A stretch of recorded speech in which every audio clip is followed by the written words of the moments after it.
pergerakan saudagar Islam menentang sistem monopoli dagang kolonialisme dan imperialisme yang diterapkan oleh pemerintah di Belanda.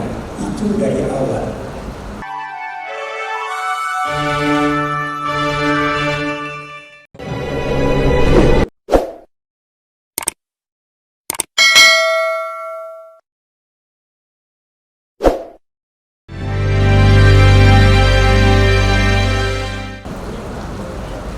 Bismillahirrahmanirrahim. Assalamualaikum warahmatullahi wabarakatuh.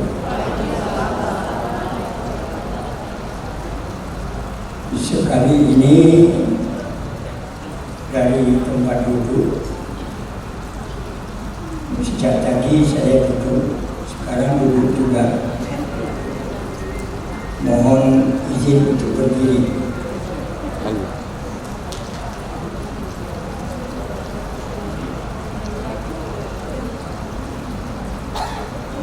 Penghormatan saya yang pertama kepada Presiden Dewan Pimpinan Pusat Syarikat Islam Bapak Dr. Hamdan Zulfa SHMH, yang dengan saya sudah lama berhubungan di Dewan Dakwah, lama sekali. Kemudian kepada narasumber yang lain yang dari ujung sana, itu salah seorang daripada remaja Masjid Raya Bukit Tinggi. Sebelum pada tahun 1970-an,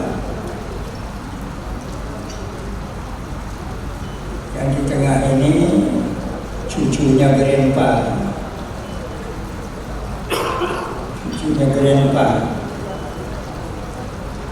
yang di dalam ucapan saya pada hari ini akan lebih banyak menyebut nama beliau,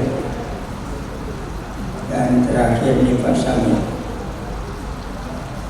Masya Allah, semua orang-orang yang telah punya pengalaman.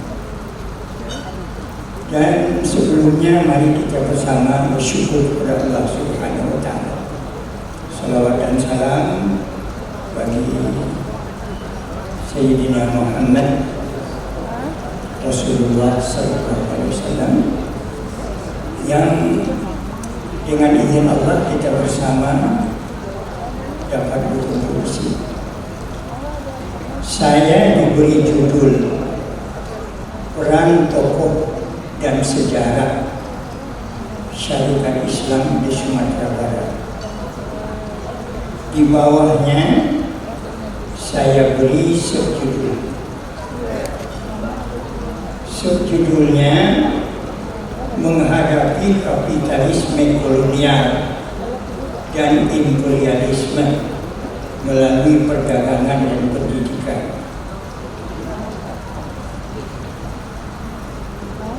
Dan di belakangnya, di atasnya, dia lihat ada 3 daerah, 3 kemuliaan daerah Sumatera Barat ini yang barangkali perlu dijadikan tapak bagi pengembangan syarikat Islam.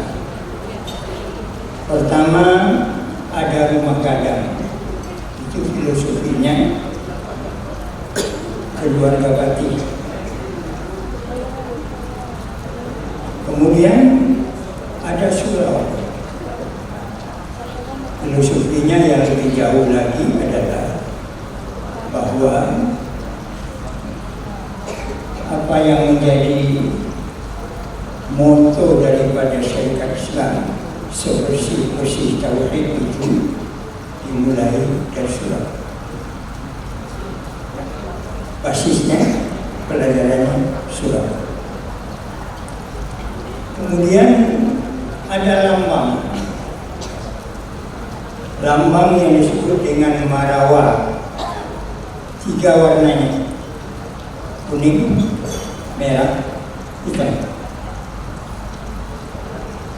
Itu bermakna adalah marwah yang kuning, merah itu berani karena benar, yang hitam itu adil, karena inilah yang diperintah oleh Allah Subhanahu wa Ta'ala, yang oleh Presiden Dewan Pimpinan Pusat Syarikat Islam Pak Hamdan, kebetulan itu tugas beliau memelihara dan menjaga keadilan bangsa ini. Nah, kita mulai daripada gerak langkah perjalanan syarikat Islam. Gerak langkah perjalanan syarikat Islam dalam perjuangan kemerdekaan bangsa itu, pergerakan saudagar Islam menentang sistem monopoli dagang kolonialisme dan imperialisme yang diterapkan oleh pemerintah Hindia Belanda. Itu dari awal. Awalnya begitu. Tetapi modal mereka untuk melakukan ini, yang menjadi motor tauhid yang bersih, ilmunya tinggi, kemudian pandai membaca siasat. Bayangkan melawan orang yang berkuasa pada saat itu, kalau tidak dengan ilmu yang tinggi, tidak dengan kekuatan tauhid yang kokoh, kalau tidak dengan pandai membaca siasat, hal itu tidak mungkin. Karena itu 16 Oktober 1905 kita tahu bahwa Haji Samanhudi dan kawan-kawannya disuruh hitungan baretong dahulu. Ya, baretong dahulu. Sebab orang pedagang itu orang yang pandai baretong. Begitu dia melakukan langkah, tujuannya untung, rugi nggak boleh, apalagi pulang pokok. Yang pertama, ini filosofinya jauh ini, dalam. Yang kedua, tahun 1906 pada kongres pertama dari SDI berubah menjadi Syarikat Islam. Ini lebih jauh lagi. Tidak hanya semata pedagang modal awalnya, tetapi seluruh yang memiliki sebersih-bersih tauhid, setinggi-tinggi ilmu, dan sepandai-pandai siasat yang diajarkan oleh Islam, al-Islam ya'alu wa la yu'ala alaih, bertemu di dalam syarikatnya. Ini peran pokok. Nah, tahun 1919 Agus Salim menjadi sekretaris Persatuan Pergerakan Kaum Buruh dalam SI yang diketuai oleh Semakmun. Kita tahu siapa Semakmun? Yang bukan kemari, tapi kemari.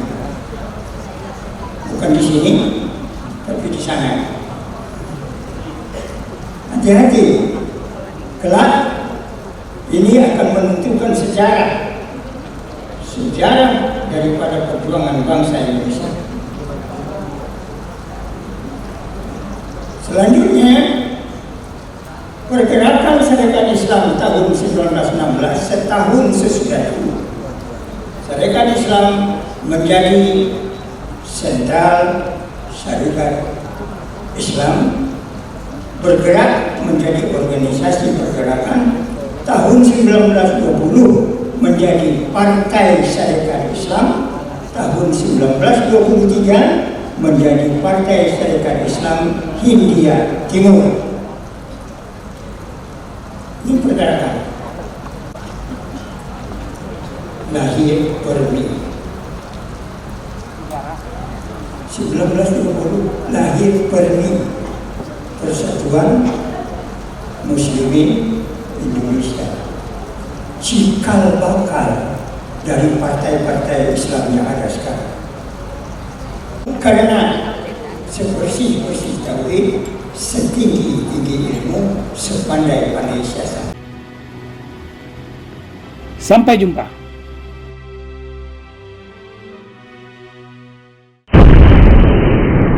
Sampai di sini dulu jumpa kita kali ini, dan tetap dukung channel ini sehingga kami bisa memberikan informasi-informasi yang inspiratif untuk kita semua.